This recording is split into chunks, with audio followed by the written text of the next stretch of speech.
Informasi linguistik adalah informasi simbolik yang terdiri dari sekumpulan simbol diskrit dan aturannya. Informasi linguistik dapat direpresentasikan secara eksplisit dalam teks tertulis atau secara implisit, disimpulkan dari konteks.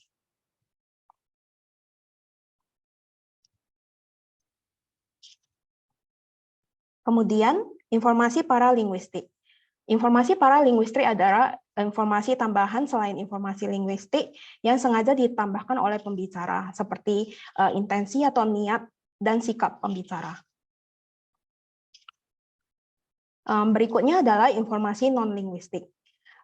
Informasi non-linguistik merupakan faktor yang umumnya tidak dapat dikendalikan pembicara dan tidak terkait langsung dengan informasi linguistik maupun paralinguistik. Contohnya, usia atau umur pembicara, jenis kelamin, kondisi fisik, atau keadaan emosional pembicara, semua ini adalah contoh informasi non-linguistik. Saat informasi private ini terekspos, banyak permasalahan sosial yang terjadi, seperti tampak pada kumpulan berita di slide ini. Jadi, pertama adalah berita yang menunjukkan bahwa penelitian AI baru memudahkan untuk memalsukan ucapan seseorang. Contohnya, tadi ini video mantan Presiden Amerika Serikat sebelumnya, Barack Obama, yang dibuat rekaman palsunya dalam video. Kemudian, teknologi ucapan saat ini menggunakan AI dilaporkan juga dapat mengkloning suara kita, misalnya untuk keperluan menirukan pelaku atau untuk kejahatan dalam dunia maya. Di Jepang sendiri, NHK juga mengungkapkan ada berita bahwa taktik dalam penipuan berbasis telepon juga makin meningkat. Dan terakhir, contohnya news yang terakhir adalah sintesis ucapan AI sekarang dapat digunakan dengan cepat, mudah, dan dengan kualitas yang luar biasa bagus. Hal ini memungkinkan pelaku kriminal untuk melakukan penipuan yang lebih canggih pula.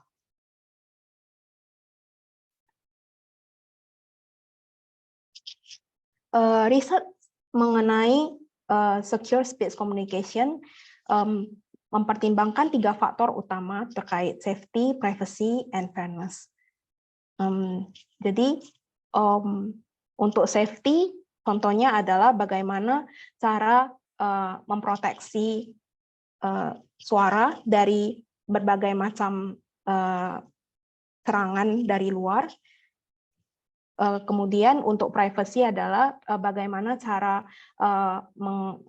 menjaga informasi yang terkait dengan PII atau personal information, informasi yang terkait dengan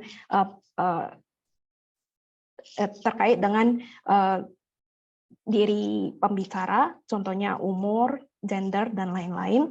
Kemudian yang terakhir adalah fairness, di mana speech technology ini harusnya mencakup semua berbagai macam orang tanpa memandang suku, budaya, dan lain-lain. Tapi sebenarnya masih banyak hal yang menjadi PR di dalam speech technology, perkembangan riset di speech technology ini. Jadi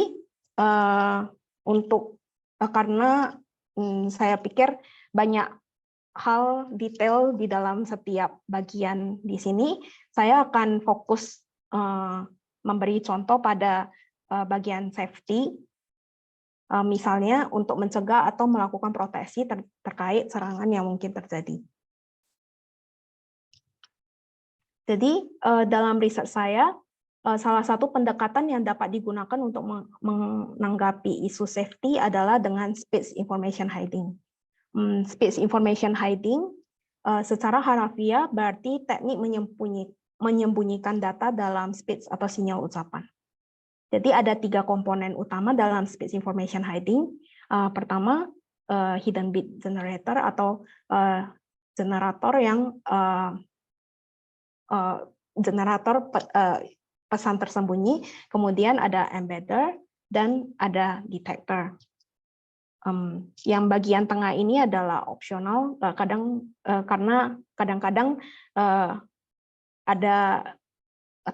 ada serangan ataupun tergantung apakah ada serangan atau tidak yang terjadi. Jadi embedder bertugas untuk menyisipkan pesan tersembunyi yang dihasilkan generator berdasarkan kunci rahasia yang diketahui oleh pengguna, baik itu dari pemberi pesan atau penerima pesan. Kemudian seperti namanya detector, detector bertugas untuk mendeteksi pesan yang disembunyikan, meskipun sinyal suara sudah melalui berbagai macam manipulasi, baik itu analog maupun digital, contohnya seperti kompresi suara. Jadi di sini ada garis putus-putus yang merupakan bagian opsional, misalnya saat original signal atau sinyal mula-mula itu diperlukan, metode yang dipropose itu menjadi non-blind, atau karena kita membutuhkan original signal, jadi kita sebut dia tidak non-blind. Dan kalau misalnya kita hanya memiliki informasi yang beredar di luar dan kita bisa langsung mendeteksinya, ini menjadi contoh metode yang blind. Jadi dalam kelompok riset kami di JAIS, ciri khas atau novelty yang ada adalah kami mempertimbangkan ilmu psikoakustik atau fenomena-fenomena yang terjadi dalam sistem pendengaran manusia. Jadi gambar ini menunjukkan speech chain, di mana ini bagian speaker dan ini bagian listener. Jadi bagaimana suara dapat diproduksi pada bagian speaker melalui berbagai bagian dalam proses produksi suara manusia, contohnya vokal dari otak, kemudian ada motor nerves, terus ada vocal muscle yang membantu kita untuk mengeluarkan suara sesuai dengan kode yang kita proses di otak. Kemudian ada suara yang kita keluarkan itu kemudian diterima oleh telinga, baik itu telinga speaker itu sendiri maupun telinga listener. Jadi kalau diterima oleh telinga speaker itu berarti feedback, auditory feedback. Terus kalau di listener berarti bagaimana suara itu dapat diterima dari gendang telinga sampai diproduksi, sampai dikenali atau dimengerti oleh otak manusia. Jadi ini salah satu fenomena yang saya gunakan dalam riset saya, namanya cochlear delay characteristics. Jadi fenomena ini terjadi dalam sistem pendengaran manusia dan dapat digunakan untuk speech information hiding. Jadi mungkin kalau kita ingat-ingat lagi pelajaran biologi dulu, jadi telinga manusia itu ada beberapa bagian dari gendang telinga, terus ada tulang-tulang yang bagian telinga tengah yang menentukan otoakustik, kemudian ada bagian telinga dalam yang kita sebut dengan koklea atau rumah siput. Jadi saat kita coba menguraikan koklea, atau kan koklea itu kayak rumah siput. Jadi kalau misalnya siput bentuk spiral yang siputnya itu kita uraikan panjang gitu, jadinya seperti gambar ini. Jadi bagian ujung yang dekat tulang bagian telinga tengah itu namanya cochlear base, dan yang bagian yang satunya lagi cochlear apex. Jadi bagian yang menerima, yang memproses atau memetakan suara yang kita dengar itu disebut dengan basilar membrane. Jadi dalam cochlea pada basilar membrane ini suara dari frekuensi tinggi ke frekuensi rendah dipetakan dari bagian base ke bagian apex. Jadi karena bagian apex ini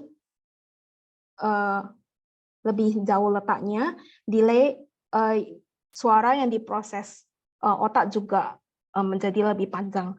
Jadi kalau kita gambarin dalam suatu grafik, delay-nya jadi kayak gini. Jadi dari frekuensi yang rendah ke frekuensi tinggi. Jadi delay-nya makin lama makin kecil. Oke. Jadi untuk lebih terbayang, saya sediakan demo dari buku Auditory Neuroscience. Jadi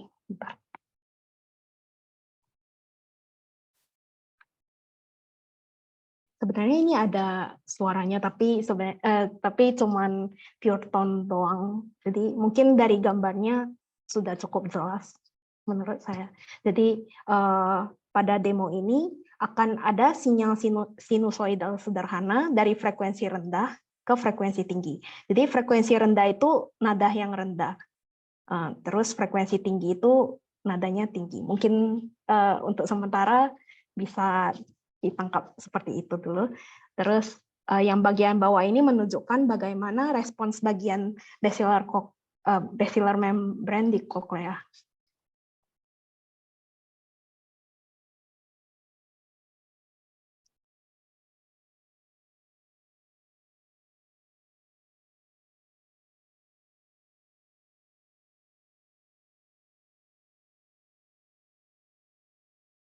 Jadi kan tadi pas awal frekuensinya itu kan sinyalnya frekuensinya itu lebih rendah. Jadi yang bagian basilar membrane yang bekerja itu yang bagian apex, dan saat frekuensinya makin tinggi yang bergetar itu bagian base-nya. Jadi mungkin masih abstrak ya, bagaimana cara menggunakan karakteristik ini dalam speech information hiding.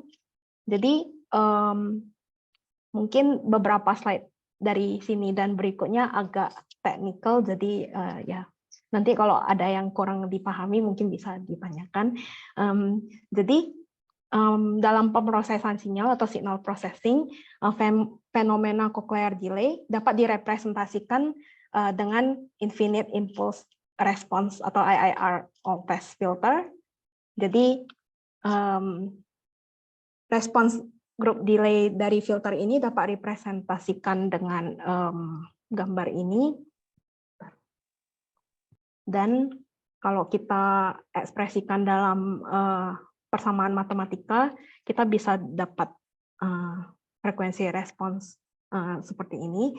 Jadi hal yang dapat dilakukan untuk merepresentasikan informasi binary 0 atau 1, seperti yang kita tahu kalau komputer kan terimanya binary information, jadi kita bisa representasikan pesan tersembunyi dalam information hiding dengan mengontrol parameter B di dalam persamaan ini. Jadi parameter B ini sebenarnya apa sih? Jadi parameter B ini merepresentasikan lokasi pole atau zero pada bidang kompleks di sini. Jadi ini bagian real, ini bagian imajiner. Jadi kita kontrol pole dan zero di sini. Jadi ya Eh, Oke, mungkin kalau mau baca lebih lanjut bisa lihat publikasi saya atau Unoki Sensei nanti. Jadi mungkin secara sederhananya hal yang dilakukan sebenarnya apa sih kalau kita ganti angka parameter B di sini.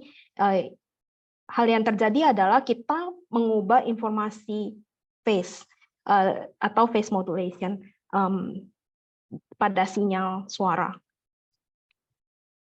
Jadi mungkin kita bisa ingat-ingat lagi pada pelajaran fisika dasar kita dulu. Jadi phase itu apa sih?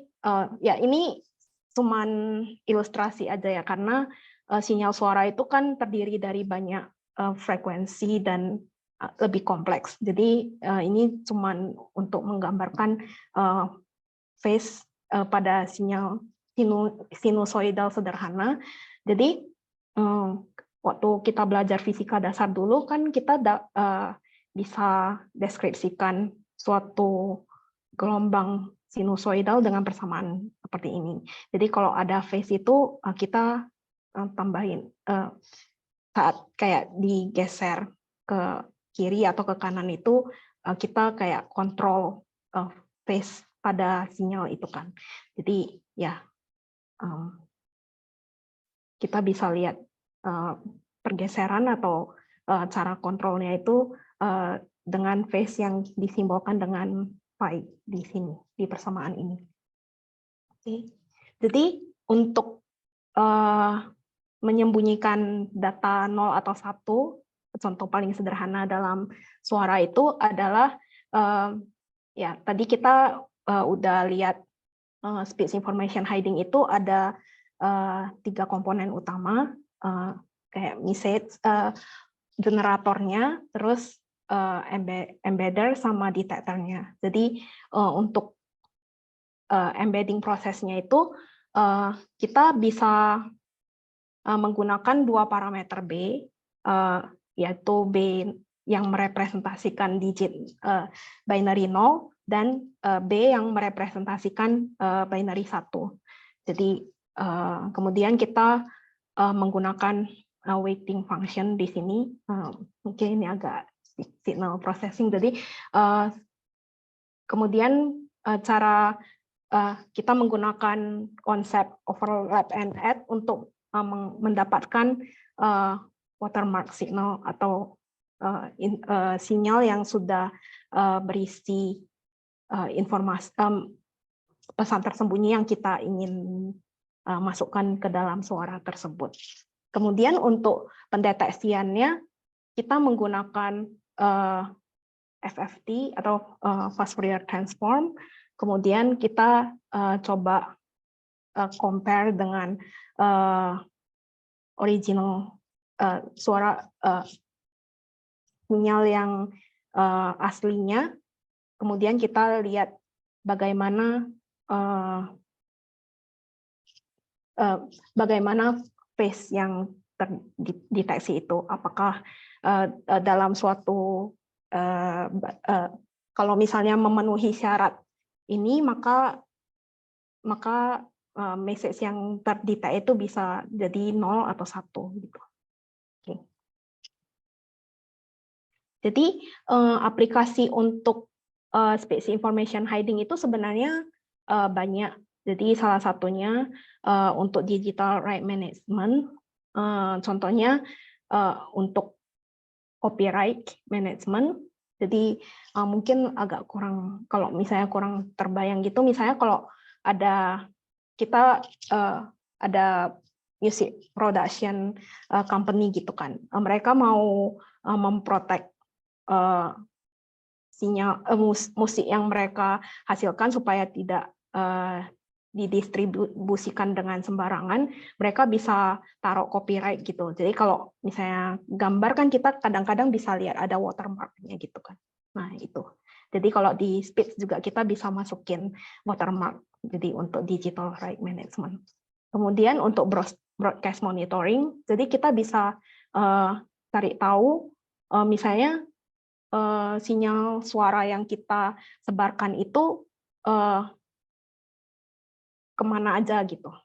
Jadi ya, kemudian ada bisa digunakan untuk mendeteksi apakah sinyal suara sudah dimanipulasi atau enggak, atau tempering detection. Jadi untuk tempering detection sendiri, dia ada beberapa requirement lain lagi yang berbeda dengan speech information hiding, karena untuk seperti tadi kan ada block diagram yang untuk speech information hiding, ada bagian yang kotak putus-putus itu tentang attack. Jadi kalau tempering itu kan di satu sisi kita harus bisa menjaga kalau pesan yang ditanamkan itu bisa dideteksi balik lagi.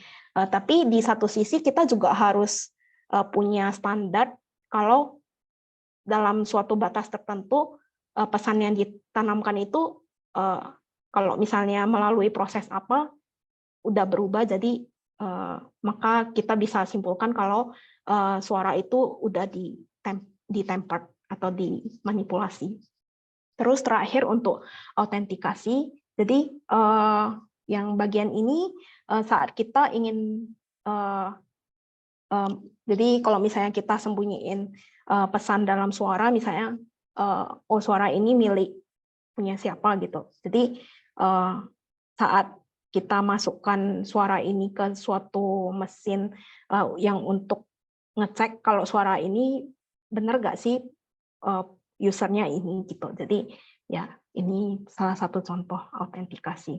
Jadi ya mungkin sekian presentasi saya. Jadi untuk summary pada talk hari ini kita udah bahas contoh voice interactive applications, terus sejarahnya, sejarah voice technology, terus cara kerjanya secara umum kayak AI assistant itu kayak gimana, ada bagian apa aja.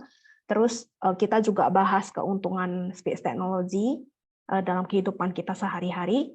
Terus kita juga ada bahas tentang beberapa tantangan terkait privacy, safety, dan fairness.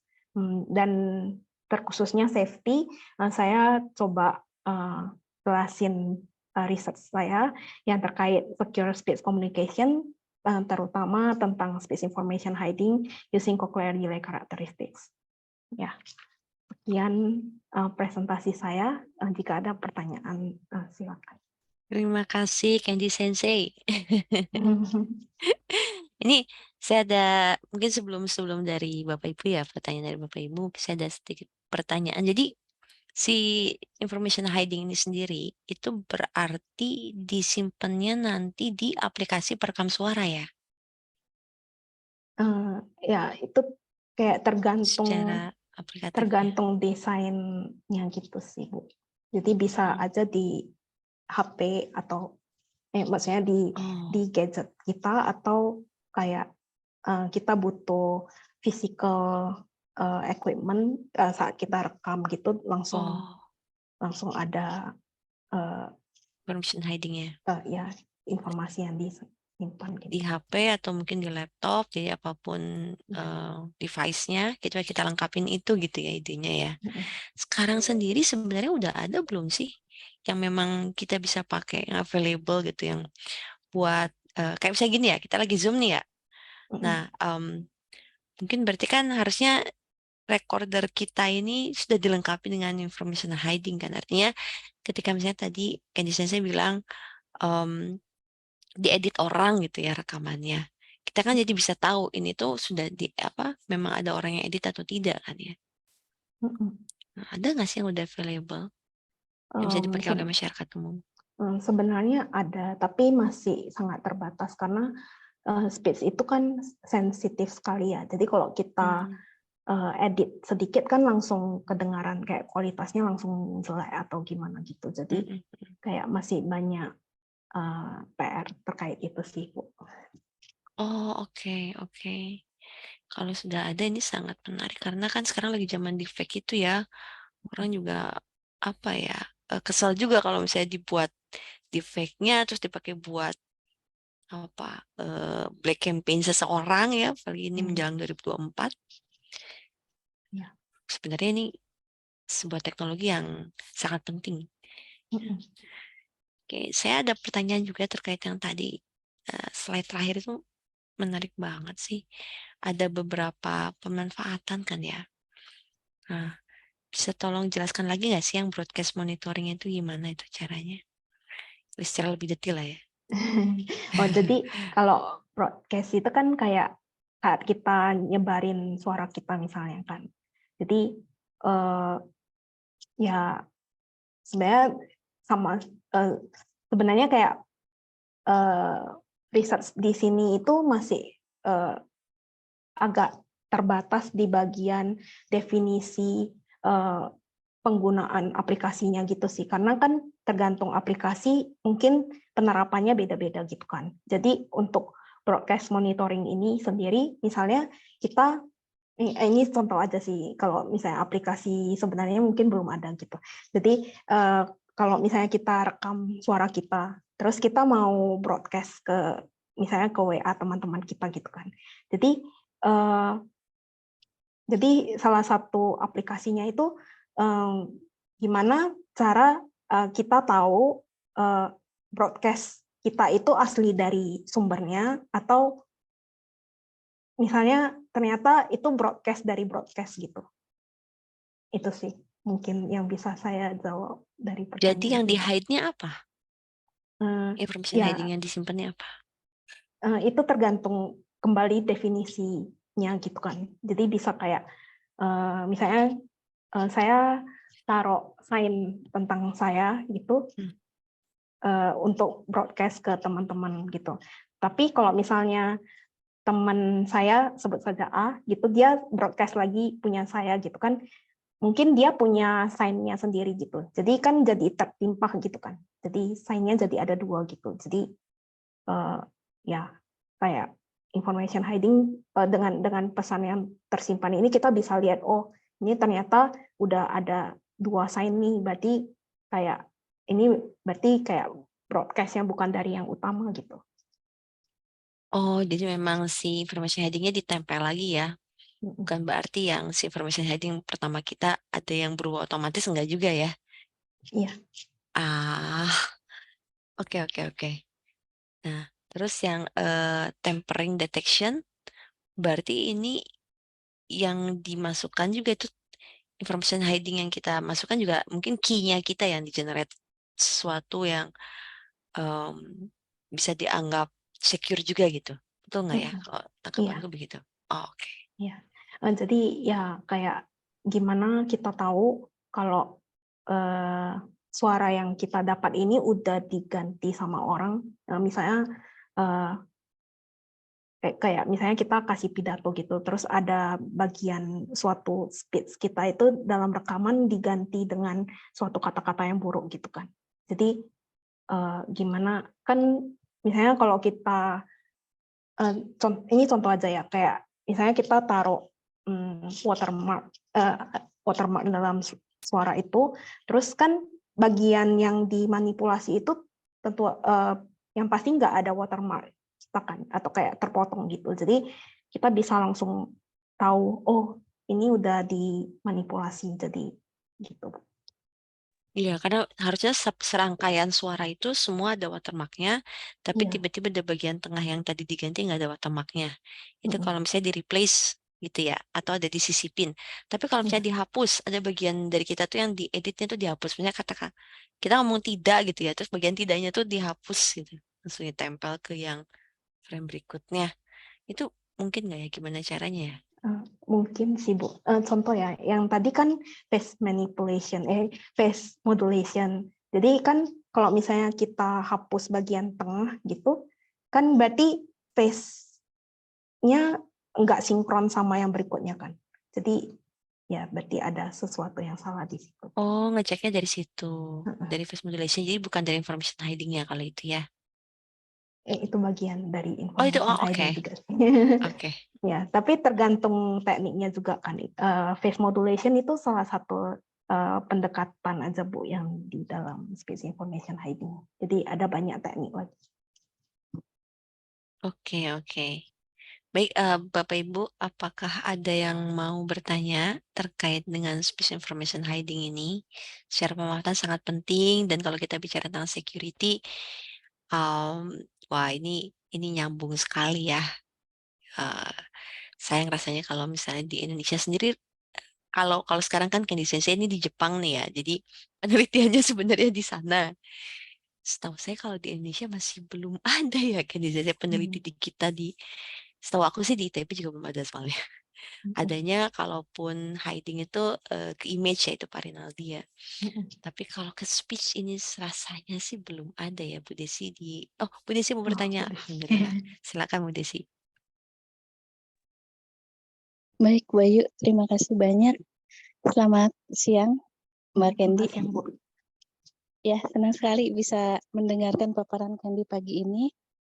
Sangat menarik dan juga sangat jelas ya. Mungkin pertanyaan dari saya terkait yang sedang kami lakukan riset juga di ITB, Mbak Candy.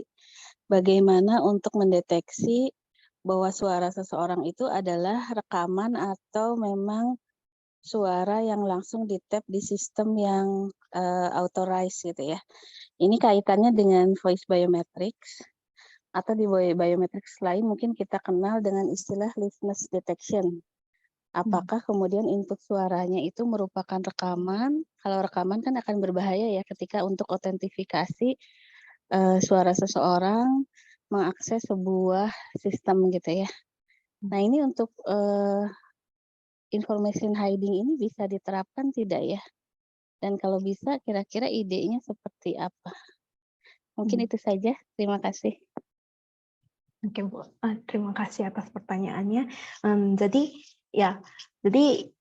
kalau ditanya bisa atau enggak, jawabannya bisa. Tapi ada keterbatasan di mana kan tadi di diagram yang tadi juga ada kan. Kalau information hiding itu kita ada bagian embedder sama detector.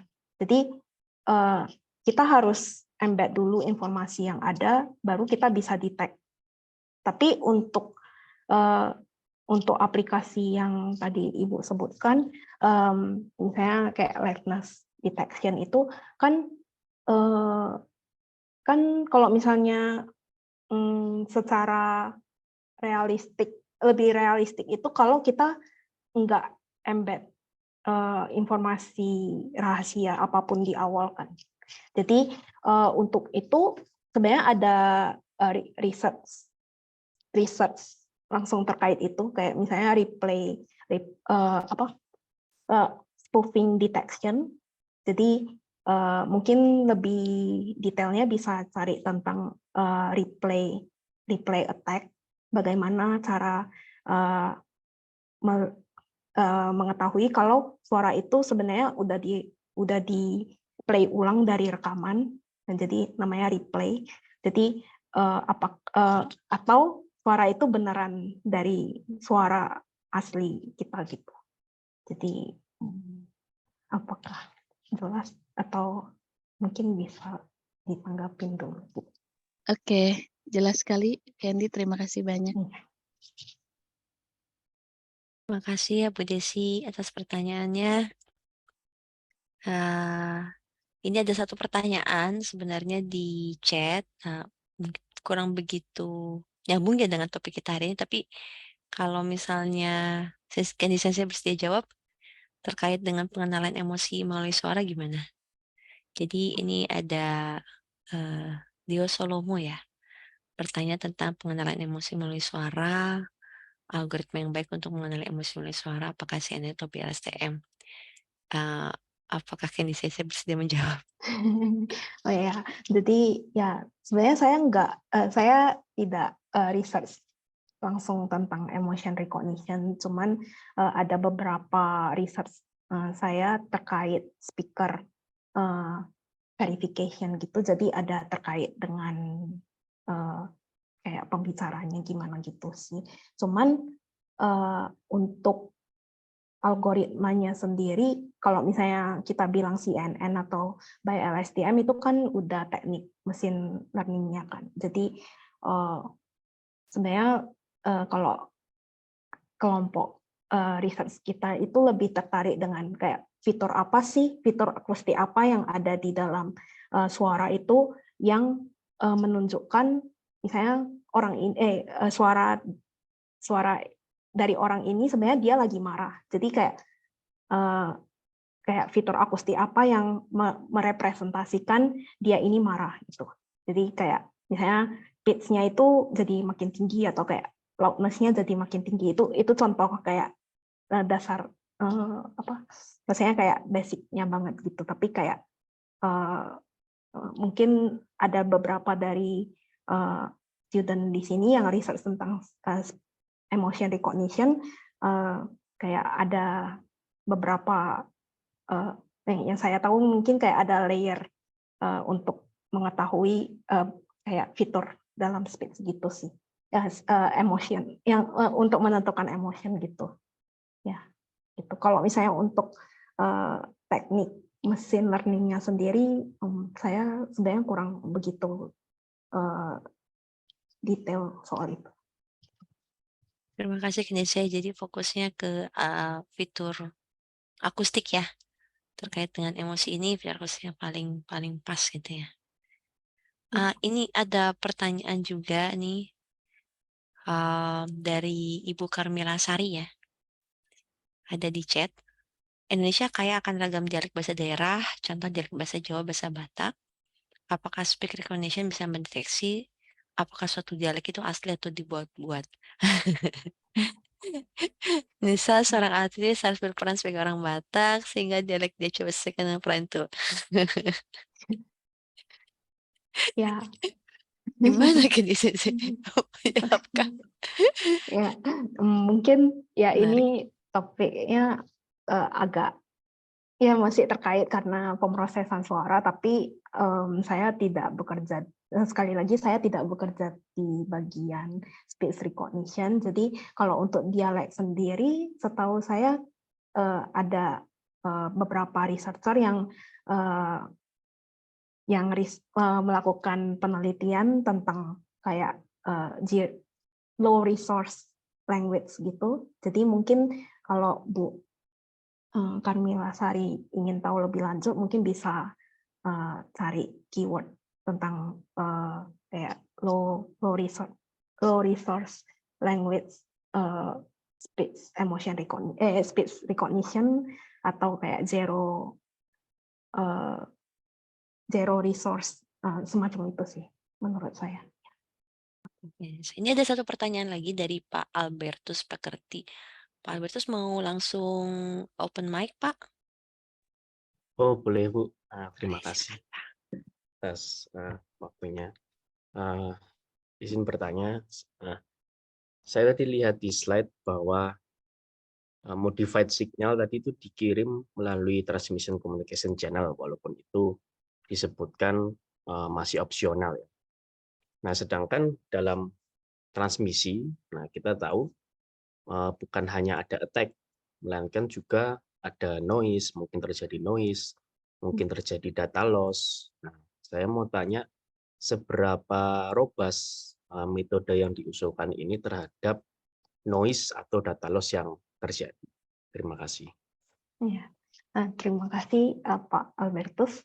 Jadi sebenarnya untuk robustness test itu kita ada beberapa evaluasi yang dilakukan. Misalnya kalau misalnya kita asumsikan di dalam communication channel itu ada kayak white noise atau apa yang dalam transmisi itu masih wajar. Jadi kita coba tambahin di dalam modified signalnya ini, terus pada bagian detection-nya kita detect dari modified signal yang udah ditambahkan noise ini, apakah kita masih bisa dapatin lagi informasi yang udah ditanamkan di dalam original signal gitu sih. Jadi kalau misalnya kayak kompresi jadi MP3 gitu juga ada. Jadi mungkin kalau mau tahu lebih lanjut bisa baca paper saya atau kayak terkait dengan speech information hiding dan kayak kriteria kayak requirement di dalam evaluasinya gitu sih Pak. Oh, baik, terima kasih. Ya, terima kasih. Ya, terima kasih. Baik, ini saya coba undang lagi ya kalau misalnya masih ada yang mau bertanya terkait dengan topik.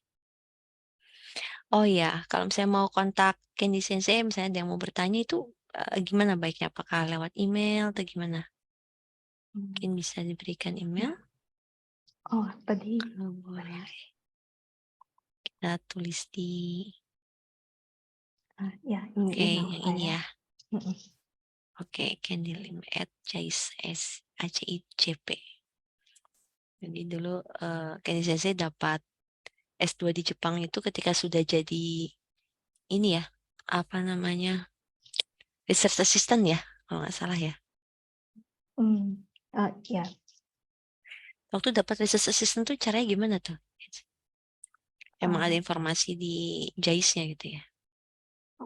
saya dapatin informasinya dari profesor langsung sih. Jadi pas saya internship, terus pas hari terakhir gitu kan profesor Oh.